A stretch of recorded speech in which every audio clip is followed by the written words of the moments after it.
నమస్తే, welcome to prime nine education. చైనాలో కొన్ని సబ్జెక్ట్స్ ఆర్ కొన్ని కోర్సులని తీసేశారు. బట్ చైనా ఎప్పుడు మనకంటే ముందుగానే ఉంటుంది, మన ఇండియా కంటే. మరి మనం ఎందుకు దాన్ని దాటి ప్రతి విషయంలో కూడా దాన్ని దాటి వెళ్ళలేకపోతున్నాం? అసలు ఆ కోర్సెస్ తీయడం వల్ల వచ్చే లాభ నష్టాలు ఏంటి? కంపారిజన్ ఇండియాకు చైనాకు ఎలా ఉంటుంది తెలుసుకుందాం సుబ్బు సార్తో. Hi sir. హాయ్ అండి. ఎందుకు అసలు చైనా ఆ 12 కోర్సుల్ని తీసేసింది అని విన్నాము. దానివల్ల వచ్చే లాభ నష్టాలు ఏంటి? మనం ఎందుకు వాళ్ళతో కంపేర్ చేసుకోకూడదు? సో చైనా ఫంక్షనింగ్ వేరే, మన ఫంక్షనింగ్ వేరే. కానీ సో వాళ్ళు ఎప్పుడు ముందే ఉంటారు సెట్ అన్నిట్లో. అక్కడ కొంత డిక్టేటర్షిప్ ఉండటం, అనుకున్నది ఏదైతే జరగాలి అనేటువంటిది మనది ఏమిటంటే ఇంకోటిసారి అక్కడ ఏ టెక్నాలజీ వచ్చినా వాళ్ళు ఫస్ట్ దాన్ని యూటిలైజ్ ఖచ్చితంగా చేసుకుంటారు. ఖచ్చితంగా ఏంటంటే మీకు ఏదైతే కొత్తది వచ్చిందో మ్మ్. అది మీరు స్కూల్ స్థాయి నుంచి కూడా ఇమీడియట్గా చేంజ్ అయిపోతాయండి. Great. సో అందువల్ల ఏమవుతుందంటే ఆ హ్యూమన్ రిసోర్సెస్ యూసేజ్ అనేటువంటిది ఎట్ బెస్ట్ ఉంటుంది చైనాకి Okay. సంబంధించి. మ్మ్. సో అది మనకు వచ్చేటప్పటికి ఏమిటంటే మనది ప్రజాస్వామ్యం. మీ ఇష్టం వచ్చినట్టు మ్మ్. మీరుంటారు, నేను ఇష్టం వచ్చినట్టు నేనుంటాను. మ్మ్. సో దీంట్లో ఏమవుతుందంటే ఆ చేంజెస్ తీసుకురావాలన్నా దశాబ్దాలు పడుతుంది. ప్రపంచం ఏమిటంటే ఇది ఎందుకు అంటే ఇప్పుడు చైనాతో మన కంపారిజన్ ఏంటి? మన యొక్క ఐడెంటిటీ వేరే, వాళ్ళ ఐడెంటిటీ వేరే. మనం జనరల్గా ఇష్టపడం. మ్మ్. కానీ ఇప్పుడున్నటువంటి పరిస్థితుల్లో ప్రపంచం చాలా వేగంగా మారిపోతూ ఉంది. మనం కూడా వెళ్ళాలి. రైట్. సో వేగంగా మారిపోతున్నటువంటి ప్రపంచంలో మీరు చూస్తే ఒక ఒక కారు కొన్నారనుకోండి, మ్మ్. ఒక 3 years క్రితం కొన్న కారుకి ఇప్పుడు కొన్న కారుకి మ్మ్. ఎంత చేంజెస్ వస్తున్నాయి. 1 year క్రితం కొన్న ఫోన్కి ఇప్పుడున్నటువంటి ఫోన్కి ఫ్యూచర్లో ఎన్ని చేంజెస్ వస్తున్నాయి. ప్రపంచం ఒక 5 సంవత్సరాల ముందు, 5 సంవత్సరాల తర్వాత, 5 సంవత్సరాల ముందు అసలు ఊహించినటువంటి జాబ్ రోల్స్ 5 సంవత్సరాల తర్వాత కొత్తవి ప్రత్యక్షం అవుతూ ఉన్నాయి. సో ఈరోజు మీరు దీంట్లో ఇంకా చాలా దిట్ట అనుకునేటప్పుడు రేపొద్దుట అది జీరో అయిపోయేటువంటి పరిస్థితులు ఉన్నాయి. అంటే ఏ రోజుకి ఆ రోజు కొత్తగా నేర్చుకుని అడాప్ట్ చేసుకుని ముందుకెళ్లాల్సినటువంటి ఆ వైబ్రెంట్ టైంలో మనం ఉన్నాం. సో ఎప్పటికప్పుడు సుందర్ పిచ్చే చెప్పారు ఆయన, ఏ జనరేషన్కి ఆ జనరేషన్ హార్డ్షిప్స్ ఉంటాయండి. ఇప్పుడు మనమో లేకపోతే మన పేరెంట్స్ ఏం చెప్తూ ఉంటారు, మనం చాలా కష్టపడ్డాము, చదువుకోలేనటువంటి పరిస్థితి, మ్మ్. అప్పుడుకున్నటువంటి ఆర్థిక పరిస్థితి, లేకపోతే నడుచుకుని వెళ్తూ మ్మ్. వీధి చదువుకున్నాము, దీపాల్లో చదువు. వీధి దీపాల్లో చదువుకున్నాము. అప్పుడు సో ఆ ఈ కంఫర్ట్స్ టెక్నాలజీ లేవు అనేటువంటిది ఉంటాయి. మన అంతకు పిల్లలకి ముందు వాళ్ళు అసలు స్కూల్సే చదవటానికి దగ్గరలో లేవు. ఓ 10 కిలోమీటర్లు ఎక్కడో వెళ్ళాల్సినటువంటి పరిస్థితి. సో అప్పుడు ఉన్నటువంటి సందర్భంలో తినటానికి 3 పూట్ల తినటానికి తిండి లేనటువంటి, ఒక పూట దొరికితే చాలు అనేటువంటి హార్డ్షిప్స్ అనుకున్నారు. వాళ్ళకున్నాయి. మ్మ్. రైట్. సో ఇక ఆ విధంగా ఇప్పుడు మనం చూస్తే అంతా కంఫర్ట్ ఉంది అనుకుంటాం. ఇప్పుడు ఇక్కడ ఏమిటంటే ఆ మెంటల్ ఇంటెలిజెన్స్ అనేటువంటిది, ఆ బ్యాలెన్స్ అనేటువంటిది ఇప్పుడున్నటువంటి పిల్లలకి, ఇప్పుడున్నటువంటి డిస్ట్రాక్టివ్ వరల్డ్లో ఎంతవరకు ఉంటుంది, ఆ ఛాలెంజెస్ ఇప్పుడున్నటువంటి పిల్లలకు ఉన్నాయి. అంటే కంఫర్ట్కి సంబంధించి ఎక్కువ ఉండొచ్చు తప్ప ఆలోచనకు సంబంధించి వాళ్ళని అబ్స్ట్రాక్ట్ చేసేటువంటి హార్డ్షిప్స్ ఇప్పుడు ఉంటాయి. రైట్. దానికి తోడు ఇప్పుడున్నటువంటి కాంపిటీషన్, ఇప్పుడున్నటువంటి పిల్లలకు ఉన్నటువంటి కాంపిటీషన్, ప్రతిరోజు మీకు అసెస్మెంట్ చేస్తారు. ప్రతి మ్మ్. పేరెంట్ 360 degreesలో అసెస్మెంట్ చేస్తారు. ప్రతి వారం కాలేజు స్కూల్స్లో అసెస్మెంట్ ఉంటుంది. అవును. ఆ కాంపిటీషన్ పెరిగిపోయింది అని చెప్పుకోవచ్చు. అంటే పిల్లల పాయింట్ ఆఫ్ వ్యూలో మనం చూస్తే, అంటే నిన్ననే సుందర్ పిచ్చై ఆయన స్టాన్ఫోర్డ్లో స్పీచ్ ఇస్తూ చాలా మంచి మంచి విషయాలు చెప్పారనమాట అండి. నేను ఎవరైనా ఈ వీడియో చూసే ప్రతి పేరెంట్ని, స్టూడెంట్ని కూడా రిక్వెస్ట్ చేస్తాను, 14 నిమిషాల స్పీచ్, అద్భుతమైనటువంటి స్పీచ్, అందరూ తెలుసుకోవాల్సినటువంటి స్పీచ్, ఆ ఇండియన్ మూలాల నుంచి ఆయన వెళ్ళినటువంటి తీరు, కొన్ని విషయాలు చాలా చక్కటి విషయాలు చెప్పారనమాట అండి. ఎప్పుడు కూడా మనం ఏదైతే ఎక్స్పెక్ట్ చేస్తామో అది మీకు దొరకకపోవచ్చు. రైట్. సో మీరు ఉన్న చోట మీరు ఎక్స్పెక్ట్ చేసేటట్టుగా పరిస్థితులను మార్చుకునేటువంటిది మీ చేతిలో ఉంది అనేటువంటిది ఒక అద్భుతమైనటువంటి మాట చెప్పారు. సో అట్లాగే ఇక్కడి నుంచి చెన్నై నుంచి అక్కడికి వెళ్ళిన తర్వాత ఏ మ్మ్. విధంగా ఎటువంటి హార్డ్షిప్స్ ఉన్నాయి, మ్మ్. మ్మ్. అప్పుడు హార్డ్షిప్స్ ఎట్లా ఉన్నాయి, ఇప్పుడు ఎట్లా ఉన్నాయి, సో పిల్లలకి మీరు ఎక్కడ వాల్యూ యాడ్ చేసుకోవాలి అనేటువంటిది చాలా అద్భుతంగా చెప్పారనమాట అండి. సో ఆ విధంగా ఏంటంటే ఎక్కడికెక్కడ హార్డ్షిప్స్ ఉంటాయి, ఏ జనరేషన్కి ఆ జనరేషన్కి ఉంటాయి. ఉంటాయి. సో ఇప్పుడు ఇక్కడ చైనా విషయానికి వచ్చేటప్పటికి ఏమిటంటే మనం ఇక్కడ తీసుకునేది ఏమిటంటే ప్రపంచంలో వేగం మారిపోయింది కాబట్టి, మార్పు యొక్క వేగం మారిపోయింది కాబట్టి, భారతదేశంలో కూడా విద్యా వ్యవస్థకు సంబంధించి సమూలమైనటువంటి మార్పులు తీసుకురావటానికి, ఈ మారుతున్నటువంటి చేంజెస్తో ఎట్ పార్ మ్మ్. మన వ్యవస్థ కూడా ముందుకు వెళ్ళటానికి అనుగుణంగా వేగంగా ఇక్కడ మారాల్సినటువంటి అవసరం ఉంది ఉంది. అనేటువంటిది మ్మ్. మ్మ్. ఈ సందర్భాలు మనకి తెలియచేస్తున్నాయి. ఆ రిఫరెన్స్ ద్వారా ఇప్పుడు చైనా ఏదైతే మార్పు తీసుకొచ్చిందో ఆ మార్పుల యొక్క డిస్కషను మనకు కూడా ఇక్కడ ఆలోచన రావటానికి, మనకు కూడా ఆ అవసరాన్ని గుర్తించటానికి ఉపయోగపడుతుంది అనేటువంటిది నా వ్యక్తిగతమైనటువంటి ఆలోచింప చేస్తున్నాయి అభిప్రాయం. మనల్ని అయితే ఆ Yes, విషయాలు. ఆలోచింప చేయాలి. గవర్నమెంట్ సైడ్ నుంచి ఆ రివ్యూ, ఇప్పుడు ఒక సిలబస్ ఉందనుకోండి, మనం ఒక 10 years 15 years లేదా అంత టైం ఉండి మళ్ళీ రివ్యూ చేయటం అనేటువంటిది కాకుండా ఇది ఒక 2-3 yearsలోనూ ఒక కొత్త విధానం రావాలి. అట్లీస్ట్ కొత్త విధానం రావాలి. ఆ మన యొక్క రూట్స్ ఏదైతే ఉంటాయో, మన యొక్క వాల్యూ సిస్టమ్ ఏదైతే ఉంటుందో అది చెడిపోకుండానే, మన భారతీయ వాల్యూ సిస్టమ్ ఏదైతే ఉందో దాన్ని మనం కాపాడుకుంటూనే ఈ టెక్నాలజీకి సంబంధించినటువంటి దాన్ని చిన్న వయసు నుంచి మనం ఎంత జాగ్రత్తగా పిల్లలకి ఇన్కల్కేట్ చేయగలుగుతాము, ఆ దిశలో వాళ్ళని నడిపించగలుగుతాము అనేటువంటి దాన్ని చాలా తీవ్రంగా దేశవ్యాప్తంగా ఆలోచించాల్సినటువంటి తరుణం ఇది. బట్ లేదు అంటే వికసిత భారత్ 60% యంగ్స్టర్స్ ఉంటారు ఈ కంట్రీ, సో మనం 2047కి రీచ్ అవుతాం అనేటువంటిది రీచ్ అవ్వలేనటువంటి పరిస్థితి, అది బర్డెన్ అయ్యేటువంటి పరిస్థితి వస్తుంది. సో ఇక్కడ ఏంటంటే దీన్ని ఏదైతే డెమోగ్రాఫిక్ అడ్వాంటేజ్ ఏదైతే ఉందో దాన్ని సరైన విధంగా యూటిలైజ్ చేసుకోవటానికి ఇది ఒక కొలాబరేషన్. అంటే ఆ సీనియర్ మోస్ట్ ఆఫీసర్స్ ఏదైతే ఉంటారో, బాగా ఎక్స్పీరియన్స్ ఉన్నటువంటి వాళ్ళని ఆ యంగ్స్టర్స్ ఏదైతే ఉంటారో, అంటే వివిధ రంగాల్లో ఎవరైతే ఉన్నారో, ఎక్స్పర్ట్స్ ఏదైతే ఉన్నారో, అక్కడ రావాల్సినటువంటి స్కిల్స్ ఏవైతే ఉన్నాయో ఈ రెండింటికి బ్రిడ్జ్ అయ్యి అది మన క్లాస్ రూమ్లోకి అతి తొందరగా ఆ చేంజెస్ రావాలనేటువంటిది నా ఆశ అండి. బట్ చేంజ్ చేశారు, ఓకే, ఎందుకు తీయాల్సి వచ్చింది? Yes, దాని ప్లేస్ నేను అదే ఇంకేమైనా చెప్తున్నా. పెడతారా? ఇప్పుడు మీకు ఎన్ని కోర్సెస్ చేంజ్ చేస్తారో తెలుసండి, 12,000 కోర్సెస్ని తీసేశారంట. 12,000 కాదు, 12,000. సో దానికి అనుగుణంగా, ఆ కొత్త ఆలోచనలకు అనుగుణంగా 10,000 చిల్లర కోర్సెస్ని వాళ్ళు కొత్త కోర్సెస్ని తీసుకొచ్చారనమాట అండి. ఎందుకంటే రీప్లేస్ చేశారు. సో అప్పుడు ఏమవుతుంది అంటే అసలు ఎందుకు వచ్చింది ఇది అంటే, అక్కడ కూడా ఏమిటంటే అండి 16% నిరుద్యోగం ఉందంట. 16%, రైట్. సో దానికే ఆ 16% అది కొంచెం పెరుగుతూ ఉంది. కాబట్టి అసలు ఎందుకు, ఏ కోర్సుకి సంబంధించి అనేటువంటిది కోర్స్ వైజ్ వాళ్ళు ఎగ్జామైన్ చేసి ఏ కోర్సుకి సంబంధించి ఆపర్చునిటీస్ వస్తున్నాయి, ఏ కోర్సులో ఆపర్చునిటీస్ 50% కన్నా బిలో వచ్చేసినాయి, అంటే ఒక 100 మంది ఈ కోర్సు నుంచి తయారయ్యారు, ఆర్ట్స్ అండ్ హ్యుమానిటీస్ నుంచి ఒక 100 మంది తయారయ్యారు, ఈ 100 మందికి ప్లేస్మెంట్ ఉందా లేదా, ఇంజనీరింగ్ సంబంధించి ఒక 100 మంది తయారయ్యారు, ఈ 100 మందికి ప్లేస్మెంట్ ఉందా లేదా, ఇలా ఏ రంగానికి ఆ రంగానికి ఇన్ డీటెయిల్ వాళ్ళు రివ్యూ చేసుకుని ఆ తద్వారా తీసుకున్నటువంటి నిర్ణయం అన్నమాట అండి.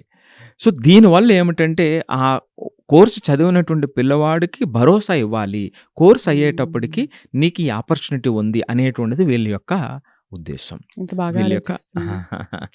సో దీంట్లో ఏమిటంటే మనం సుమారుగా మనం ఏం చెప్పొచ్చు అంటే అండి 30% ఆఫ్ ద కోర్సెస్ రీస్ట్రక్చర్ అయిపోయినాయి అంట చైనాలో. 30%, చిన్న విషయం కాదండి, కంప్లీట్ కోర్సెస్ రీస్ట్రక్చర్ అయిపోయినాయి.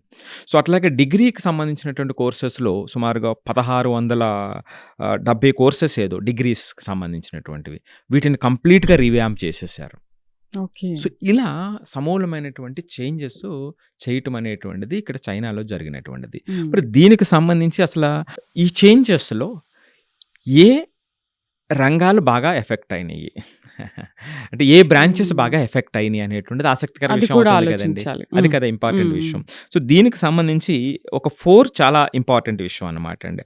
ఆర్ట్స్ అండ్ హ్యుమానిటీస్, ఇప్పుడు లిటరేచర్ కానివ్వండి, హిస్టరీ కానివ్వండి, ఫిలాసఫీ కానివ్వండి, కల్చరల్ స్టడీస్ కానివ్వండి, దీనికి సంబంధించి ఫస్ట్ హిట్ అన్నమాట అండి. ఆర్ట్స్ అండ్ హ్యుమానిటీస్కి సంబంధించి అక్కడ ఆపర్చునిటీస్ చాలా తగ్గిపోయినాయి.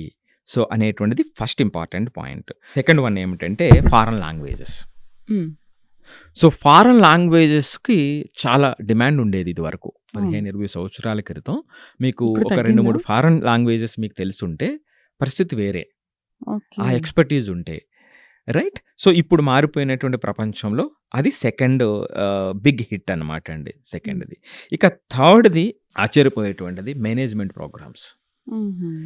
మేనేజ్మెంట్ ప్రోగ్రామ్స్లో కూడా సమూలమైనటువంటి మార్పులు. అంటే థర్డ్ హిట్ ఎక్కడంటే ఇక్కడ, అంటే జనరల్ బిజినెస్ కానివ్వండి, అడ్మినిస్ట్రేషన్ కానివ్వండి, ఆర్గనైజేషనల్ స్టడీస్ కానివ్వండి, మనం ఇదివరకు ఎంతైతే అవుట్పుట్ ఉందో దానికి తగ్గట్టుగా ప్రపోర్షనేట్‌గా జాబ్ మార్కెట్ అంత తీసుకోవట్లేదు. హ్మ్. సో, సమూలమైనటువంటి చేంజెస్ తీసుకురావాల్సినటువంటిది మూడవది మేనేజ్‌మెంట్ ప్రోగ్రామ్స్. ఇక నాలుగవది fine arts and creative programs. ఈ నాలుగో దాంట్లో ఇది కూడా అంతేనండి. కామన్ యూనివర్సిటీకి సంబంధించి, ఫైన్ ఆర్ట్స్‌కి సంబంధించి, క్రియేటివ్ డిజైన్‌కి సంబంధించినటువంటి ఈ ఏఐ యుగంలో మారినటువంటి టెక్నాలజికల్ వరల్డ్ ఏదైతే ఉందో దాంట్లో ఇది ఫోర్త్ హిట్ అనమాట అండి. ఓహ్! ఈ 4 రంగాల్లో ఈరోజు ఉన్నటువంటి అవుట్‌పుట్ అంటే ఎంతమంది అయితే చదువుతున్నారో వాళ్ళకి ప్రపోర్షనేట్‌గా జాబ్స్ అనేటువంటివి లేవు.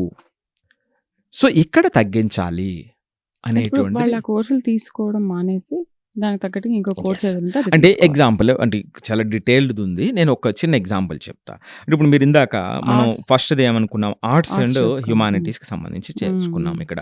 అంటే యూజువల్‌గా ఇక్కడ ఏంటండి ట్రెడిషనల్ లిటరేచరు హ్మ్. అలాగే హిస్టరీకి సంబంధించి, పొలిటికల్ ఫిలాసఫీకి సైన్స్. సంబంధించి, కల్చరల్ స్టడీస్‌కి సంబంధించినటువంటివి చదువుతారు. అంతే కదండీ! ఇప్పుడు దీన్నేమిటంటే ఈ లేటెస్ట్ టెక్నాలజీతో ఇంటిగ్రేట్ చేస్తారు. ఇప్పుడు డేటా సైన్సో, హ్మ్. ఏఐయో హ్మ్. ఇలాంటి కొన్ని దీనికి అడిషనల్‌గా యాడ్ చేయటం వల్ల ఏమవుతుంది అంటే, దీన్ని యూజ్ చేసుకుంటూ ఆ కొత్త అవకాశాలని తీసుకొచ్చేటువంటి విధంగా ఈ కొత్త కాంబినేషన్స్ పట్టుకొచ్చారనమాట అండి.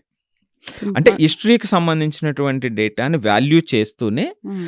దానికున్నటువంటి సమాచారం యొక్క విలువని మనం గమనిస్తూ, దాన్ని తీసుకుంటూ కొత్త ప్రపంచంలోకి అడుగుపెట్టడానికి ఏ విధంగా ఇది ఉపయోగపడుతుంది. చాలా బాగా ఆలోచించేసారు. ఇంక మన దగ్గర అనుకోండి వాడికి ఇష్టం ఉంటే తీసుకుంటే లేకపోతే ఇంకోటి తీసుకోండి. మనకిష్టం ఆర్ట్స్ తీసుకొని మనకెందుకు? బట్ అక్కడ అలా కాదు కదా!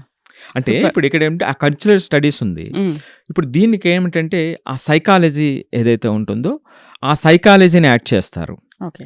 రైట్? ఆర్టిఫిషియల్ ఇంటెలిజెన్స్ యాడ్ చేసినప్పుడు ఏమవుతుందంటే, ఈ సైకలాజికల్ యాస్పెక్ట్స్ ఏవైతే ఉంటాయో, దీన్ని మరింత జాగ్రత్తగా అధ్యయనం చేయటానికి, దీన్ని ఇప్పుడున్నటువంటి సమాజానికి అనుసంధానం చేయటానికో, లేకపోతే అప్లై హ్మ్. చేయటానికో, దీనితో కంపేర్ చేయటానికో, అంటే మీరు ఆ డేటా మీ ముందు పెట్టుకోవడమే కాకుండా, దాన్ని అనాలిసిస్ కూడా మీరు చేయాల్సినటువంటి కొత్త అవకాశాలనమాట. అంటే ఈ మనం కాంబినేషన్స్ ఇప్పుడు సెల్ఫ్‌గా. మీరు డేటా సైన్స్ చదివారండి. మీకు డేటాకి సంబంధించినటువంటి నాలెడ్జ్ అంతా ఉంది. హ్మ్. సో, ప్రీవియస్ హిస్టరీకి సంబంధించినటువంటి నాలెడ్జ్ లేదు. హ్మ్.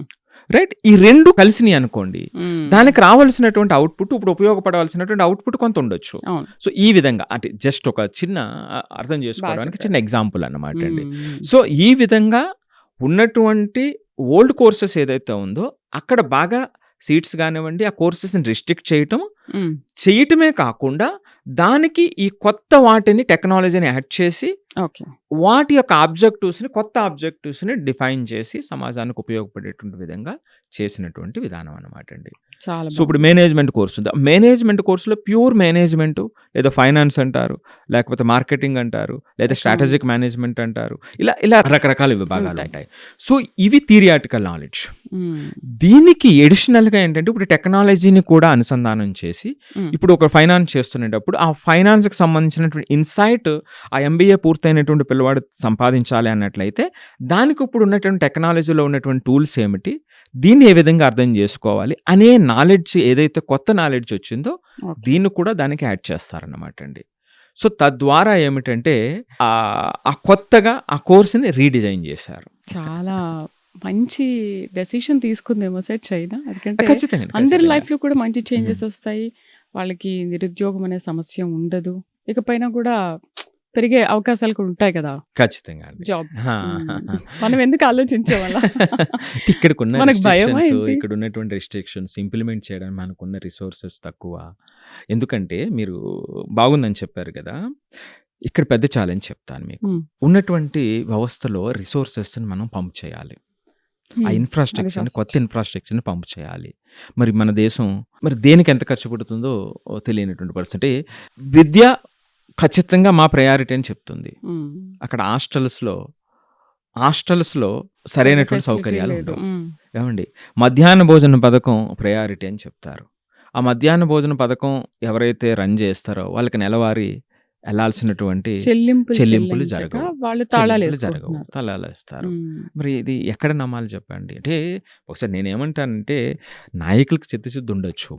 కానీ ఆచరణలో ఇవి జరిగినప్పుడే ఎప్పుడు గమనిస్తానంటే అండి ఇప్పుడు ఎడ్యుకేషన్ సెక్టార్ మా ప్రయారిటీ అని ఏ గవర్నమెంట్ అని అన్నట్లయితే ఆ టీచర్స్ విషయంలో గానీ, ఇన్‌ఫ్రాస్ట్రక్చర్ విషయంలో గానీ, ఇలా మధ్యాహ్న భోజన పథకం కానివ్వండి, పిల్లలకి ఇచ్చేటువంటి హాస్టల్స్ విషయంలో కానివ్వండి, వెల్ ఇన్ అడ్వాన్స్ వాళ్ళు పేమెంట్‌లు చేయగలుగుతున్నప్పుడు మాత్రమే, అప్పుడు మాత్రమే అది వాళ్ళ ప్రయారిటీ అని మనం గమనించాలి. హ్మ్. లేకపోతే ఇవన్నీ వట్టి మాటలండి. అవును. పైపైన స్టేట్మెంట్స్ మాత్రమే.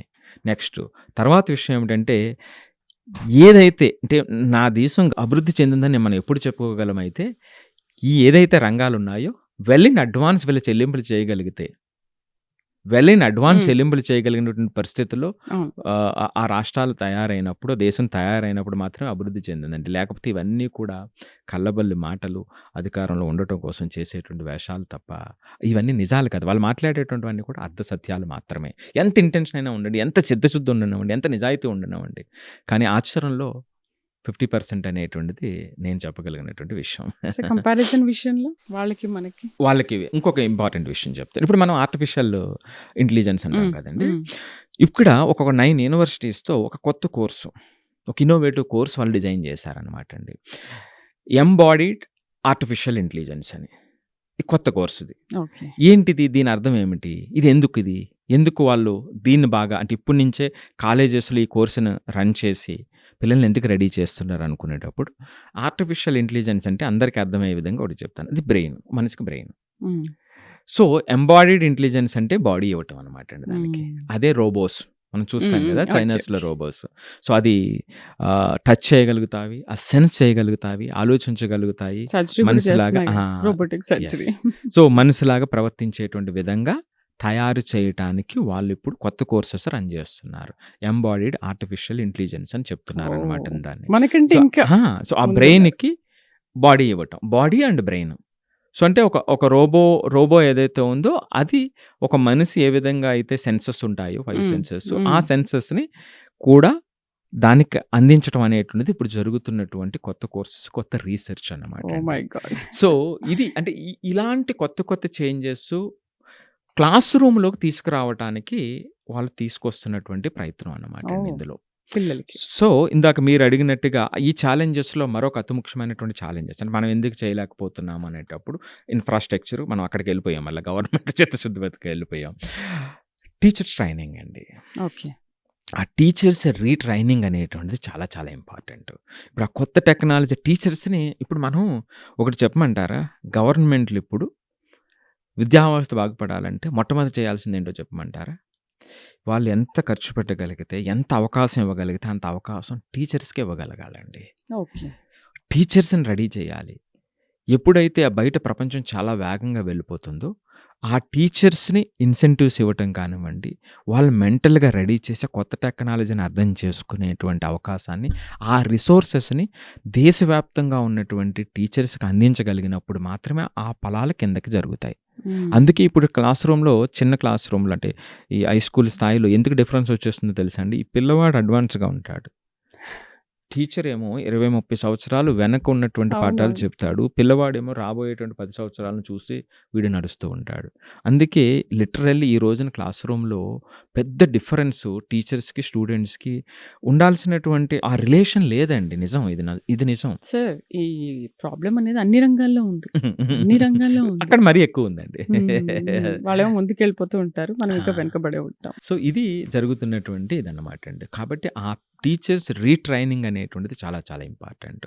సో, అప్పుడేమవుతుందంటే కొంతమంది ఆ రిజిడ్‌గా ఉండేటువంటి వాళ్ళు అడాప్ట్ చేసుకోలేనటువంటి పరిస్థితి. సో, హ్మ్. అంత రిసోర్సెస్ మనకు ఉండనటువంటి పరిస్థితి. ఇవి ఛాలెంజెస్ అన్నమాట అండి. సో, కాకపోతే ఏమిటంటే ఇక్కడ ఆ వాల్యూ సిస్టమ్ ఏదైతే ఉందో ఆ కంట్రీకి ఉన్నటువంటి వాల్యూ సిస్టమ్‌ని పాడవ్వకుండా ఈ టెక్నాలజీని మనం ఎంతకు తీసుకొస్తాం అనేటువంటిది ఇంపార్టెంట్. ఇక్కడ మన భారతీయ వ్యవస్థలో ఉన్న ఒక అడ్వాంటేజ్, డిసడ్వాంటేజ్ ఏమిటంటేనండి, మనమంతా కూడా చాలా ఎక్కువగా అడాప్ట్ చేసుకుంటాం. అది హ్మ్. దాంట్లో ఓపెనే. అందుకే మన భారతదేశంలో ఉన్నటువంటి అంటే భారతీయులు ప్రపంచవ్యాప్తంగా ఉండటానికి కూడా కారణం అదే. హ్మ్. సో, దీనివల్ల ఏమిటంటే కొత్త ఆపర్చునిటీస్‌ని చాలా అందిపుచ్చుకోవాలి. హ్మ్. అందిపుచ్చుకుంటారు భారతీయులు చాలా ఖచ్చితంగా అందిపుచ్చుకుంటారు. కానీ అదే సందర్భంలో ఏంటంటే అండి, అందిపుచ్చుకునేటువంటి క్రమంలో డిసడ్వాంటేజ్ ఏమిటంటే మన మూలాలు తొందరగా వేరే వాళ్ళతో పోల్చినప్పుడు అతి తొందరగా మనం కోల్పోతాం. అంటే వాల్యూ అవతల వాళ్ళకి ఎక్కువ ఇస్తాం. అదే బహుశా వచ్చింది ప్రాబ్లం. తెలియకుండానే అతిథి దేవో భవ అనేటువంటిది ఏదైతే ఉంటుందో మనలో బాగా ఇన్కల్కేట్ అయ్యి మన మన సిస్టమ్ని మర్చిపోతాం. అందుకే అడాప్షన్ చూడండి, ప్రపంచవ్యాప్తంగా ఉన్నటువంటి దాంట్లో అడాప్షన్, ఎటువంటి అడాప్షన్ అయినా సరే ఆ వెస్టర్న్ దానికి సంబంధించినటువంటి ఎక్కువ వాల్యూ ఇచ్చి దాన్ని మనం వితౌట్ క్వశ్చన్ మనం దాన్ని అడాప్ట్ చేసుకుని ముందుకు వెళ్తాం. అంటే అలా ఉంటేనే అది డెవలప్మెంట్ అనేటువంటి భావం మనలో నాటుకుపోయిందనమాట అండి. సో అది అడ్వాంటేజ్ అండ్ డిసడ్వాంటేజ్. చాలా బాగా చెప్పారు. చైనాకి మనకి ఉన్న కంపారిజన్ ఏంటి, మనం ఎలా ముందుకు వెళ్తే బాగుంటుంది అనే విషయాలపైన చాలా చక్కగా వివరించారు. చూస్తున్నారు కదా, మనం భారతీయులం, మనం తెలివి లేదు అని కాదు, చాలా తెలివిపరులం మిగతా వాళ్ళకంటే. బట్ సార్ చెప్పినట్టు ఆ అంశాలని మనం కొంచెం గుర్తుంచుకొని మనం వాళ్ళకంటే ముందెళ్తే ఆ టెక్నాలజీని అందిపుచ్చుకుంటే ఇంకా బాగుంటుంది. సో చూద్దాం రాబోయే రోజుల్లో ఇంకా ఏం జరుగుతుందో. ఇది వాళ్ళ ప్రైమ్ ఎడ్యుకేషన్. నమస్తే.